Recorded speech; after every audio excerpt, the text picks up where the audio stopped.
بریم یه غذای اقتصادی آسون و خوشمزه درست کنیم. بادمجون وابیشکه یا بادمجون وابیج گیلانی. بادمجونا رو پوست بگیرین، کلاهکش رو جدا نکنید.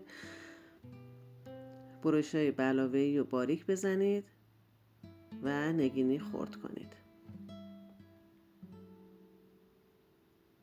داخل آب نمک بریزید، بذاریدش کنار.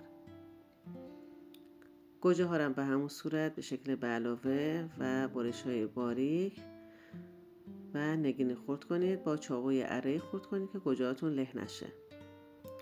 داخل مایتابه پیازهای خلالی رو به همراه روغن تفت بدین تا طلایی بشه. زردچوبه اضافه کنین، تفت بدین، از مایتابه خارج کنین و بادمجونای نگینی رو اضافه کنین. روغنش کم بود کمی اضافه بکنید تا به این صورت سرخ بشه. بادمجون رو هم خارج کنید، گوجه ها رو ریخته و تفت بدین تا از خامی در بیاد و کمی سرخ بشه. حالا بادمجونای نگینی رو اضافه کنید به همراه پیاز سرخ شده.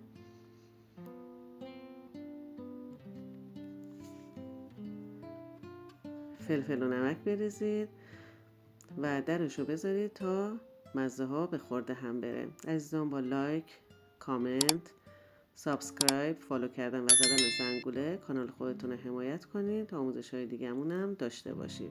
حالا جا باز کنید برای زدن تخم مرغ. هر چند رو که دوست داشتین میتونید تخم مرغ اضافه کنید. زردهاش رو بتره کنید، درش رو بذارید که تخم مرغ ببنده. بعد از اینکه آماده شد با برنج و پاشیدن پنیر خاکه یا لغوان، پنیری که شور باشه، این طعم بی‌نظیر رو تجربه کنید. حتما یه بار امتحانش کنید. نوش جان.